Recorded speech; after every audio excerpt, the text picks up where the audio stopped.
फांसी या फांसी घर, जहन में ये शब्द आते ही रोंगटे खड़े हो जाते हैं। फांसी का जिक्र आते ही सामने मौत दिखाई देने लगती है। क्या आपने कभी सोचा है कि कैसा होता है फांसी घर, कैसे लगाई जाती है फांसी, कैसा होता है जल्लाद, क्या कुछ मनोदशा होती होगी फांसी से पहले की तैयारियां करते वक्त उस टीम में शामिल लोगों की। फांसी लगने वाले के जहन में मची उथल पुथल का क्या आलम होता होगा। आपके जहन में ये सवाल भी आते होंगे कि आखिर जल्लाद क्यों बांधता है आरोपी के पांव, दोषी का मुंह काले कपड़े से क्यों ढका जाता है, और फांसी घर के पहरेदार ऐसा क्यों मानते हैं कि उन्हें रात में फांसी पर लटकाए गए शख्स का भूत थप्पड़ मारता है। आइए जानते हैं इन तमाम सवालों के जवाब, जिन्हें सुनकर आपके रोंगटे खड़े हो जाएंगे।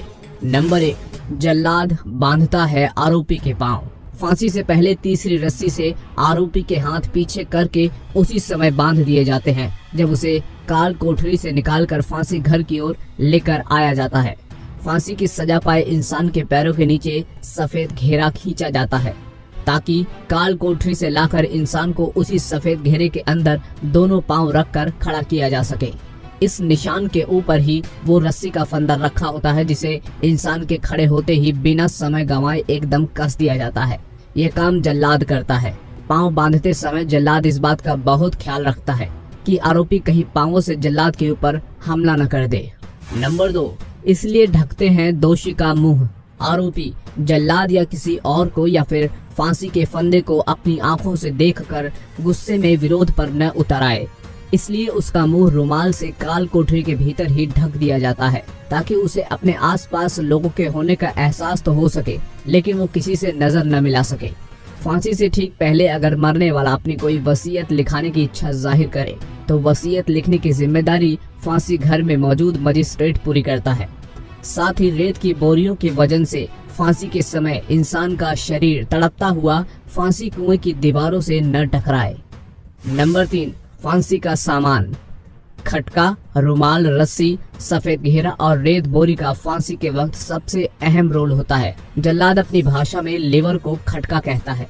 जल्लाद के लीवर खींचते ही सजाए मौत पाए इंसान के पांवों के नीचे मौजूद तख्ता 2 हिस्सों में खुलकर कुएं के अंदर जाकर खुल जाता है और इसी के साथ एक मामूली सी चीख या आवाज के साथ इंसान का शरीर कुएं के अंदर गर्दन में मौजूद फांसी फंदे के सहारे झूलने लगता है। फांसी के वक्त 2 रुमाल इस्तेमाल होते हैं। इनका रंग काला, लाल या फिर सफेद हो सकता है। एक रुमाल फांसी सजा पाए इंसान के चेहरे को ढकने में इस्तेमाल होता है। दूसरा रुमाल जेलर जल्लाद को लीवर खींचने के लिए इशारे के रूप में करता है। फांसी घर में रस्सियों की संख्या भी 3 होती है।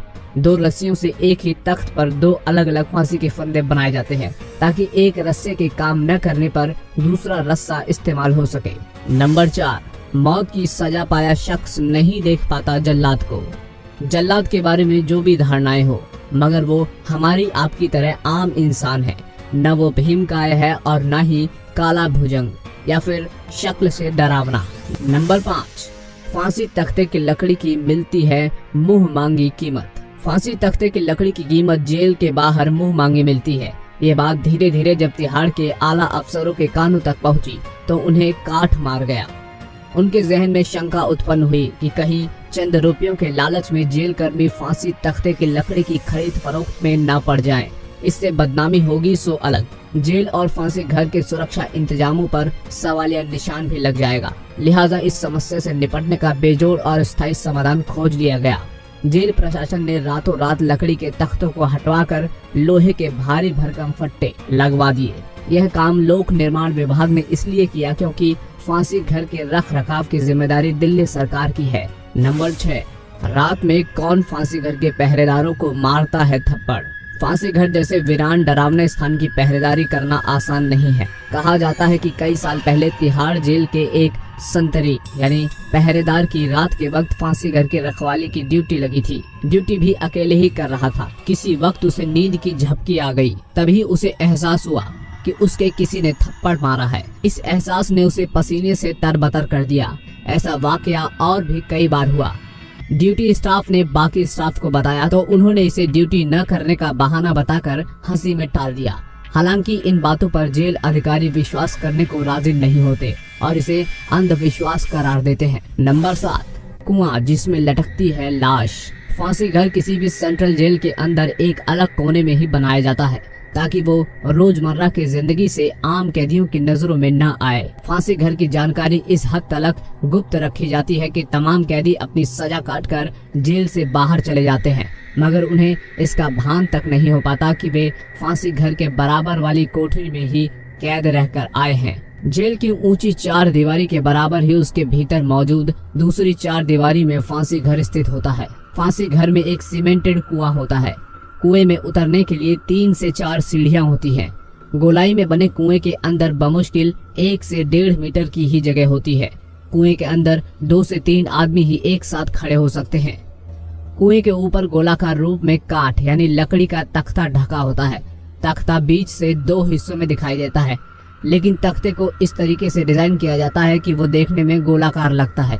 फांसी देते वक्त जब जल्लाद लीवर खींचता है तो वही गोलाकार तख्ता कुएं के नीचे की तरफ 2 हिस्सों में जाकर खुल जाता है और कुछ सेकंड पहले तक तख्ते के ऊपर मौजूद इंसान तख्ते के दोनों फट्टों के बीच कुएं में रस्सी के सहारे झूल जाता है। नंबर 8, फांसी घर ला देता है जेल अफसरों को पसीना। दरअसल फांसी घर एक तो पहले से ही जेल के उस कोने में बनाया जाता है जो बिल्कुल सुनसान होता है। यही कारण है कि जिसके चलते कभी भी किसी फांसी घर पर कोई जेल कर्मी निगरानी या ड्यूटी करने पर राजी नहीं होता। जेल की नौकरी में फांसी घर की पहरा ड्यूटी सबसे खौफनाक मानी जाती है, इसलिए अमूमन किसी भी फांसी घर की रखवाली या पहरेदारी में एक समय में कम से कम 2 कर्मचारियों को ड्यूटी पर लगाया जाता है। तो मेरे प्यारे दोस्तों, आपको ये जानकारी कैसी लगी? अगर ये जानकारी अच्छी लगी तो वीडियो को लाइक और शेयर जरूर कीजिए। साथ ही साथ इसी तरह की दिलचस्प वीडियोस को देखने के लिए चैनल को सब्सक्राइब जरूर कीजिए।